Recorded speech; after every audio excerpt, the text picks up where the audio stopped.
بسم اللہ الرحمن الرحیم۔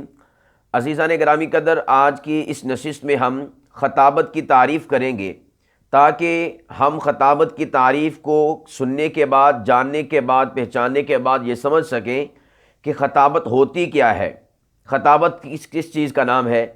اس لیے کہ یہ اصول مسلمہ ہے کہ جب کسی شے کی تعریف کر دی جاتی ہے، اس کی ڈیفینیشن کر دی جاتی ہے، تو پھر اس شے کے خد و خال کسی انسان پر بالکل نمایاں اور واضح ہو جاتے ہیں۔ تو خطابت کی تعریف فن خطابت پر پہلی درسی کتاب کلید خطابت میں یہ کی گئی ہے کہ ما فی الضمیر، زبان کے اعجاز کے ساتھ سامعین کی طرف منتقل کرنا، یہ خطابت کی تعریف ہے۔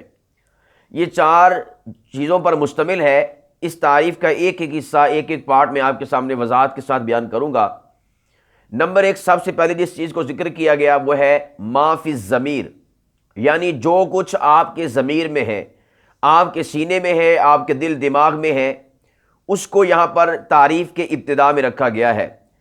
اور اس کے بعد زبان کا اعجاز ذکر کیا کہ آپ کی زبان معجز ہو۔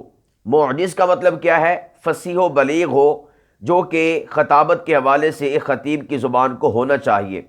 سادہ گفتگو سے مراد یہ جو ہم عام طور پر آپس میں کرتے ہیں یہ مراد نہیں ہے، بلکہ خطیبانہ گفتگو ہے، فصیحانہ بلیغانہ گفتگو زبان کے اعجاز سے مراد ہے۔ تو اس کے بعد زبان کا نمبر آ گیا۔ نمبر 3 ہے سامعین، کہ جن سے خطیب محو گفتگو ہوتا ہے، جن سے کلام کرتا ہے، جن کے کانوں میں اپنی آواز، اپنے لفظوں کو ڈالتا ہے، پہنچاتا ہے۔ اور اس کے بعد چوتھا سٹیپ آتا ہے، چوتھا حصہ ہے منتقل کرنا، انتقال۔ اب دیکھیں اس تعریف کے اندر یہ جو لفظوں کا چناؤ کیا گیا ہے یہ بھی ایک ترتیب سے کیا گیا ہے۔ سب سے پہلے کس چیز کو رکھا؟ ما فی الضمیر کو، کہ جو کچھ آپ کے ضمیر میں ہے۔ اس کے بعد کس کو رکھا؟ زبان کے اعجاز کو۔ اس کے بعد رکھا سامعین کو۔ چوتھے نمبر پر رکھا منتقل کرنے کو۔ دیکھیں سب سے پہلے آپ کے ضمیر میں کچھ ہوگا، آپ کے مائنڈ میں کچھ ہوگا، آپ کے سینے میں کچھ ہوگا، تبھی آپ اس کو زبان پر لائیں گے۔ اور اس کے بعد آپ زبان پر تب لائیں گے جب سامنے سامعین ہوں گے، اور جب سامعین ہوں گے تو پھر آپ ان کی طرف اپنے کلام کو، اپنی گفتگو کو، اپنے وافی ضمیر کو منتقل کریں گے۔ تو یہ چاروں کی چاروں چیزیں سٹیپ بائی سٹیپ چلتی ہیں۔ ما فی الضمیر پہلے نمبر پر۔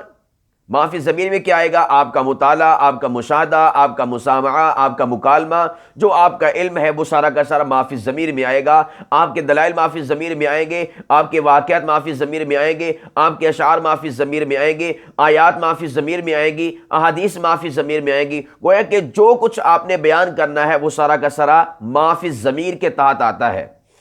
اب اس کے بعد اگلا سٹیپ آتا ہے زبان کا اعجاز، کہ آپ اس ما فی الضمیر کو زبان کے اعجاز کے ساتھ سامعین کی طرف منتقل کریں۔ زبان کا اعجاز کیا ہے؟ کہ جو فصاحت و بلاغت کی شرائط ہیں ان کو پورا کرتے ہوئے آپ اپنے مواد کو سامعین کی طرف منتقل کریں، فصیحانہ کلام کریں اور بلیغانہ کلام کریں، خطابت پر خطیبانہ کلام جو ہے آپ اپنی زبان سے نکالیں۔ یہ ہے زبان کا اعجاز۔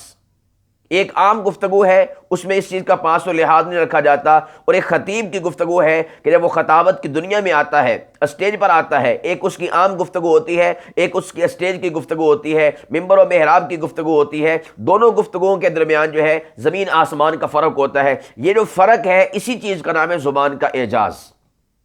گویا کہ ساری کی ساری خطابت، سارا کا سارا خطابت کا فن وہ اس لفظ میں سمویا ہوا ہے، زبان کے اعجاز کے اندر۔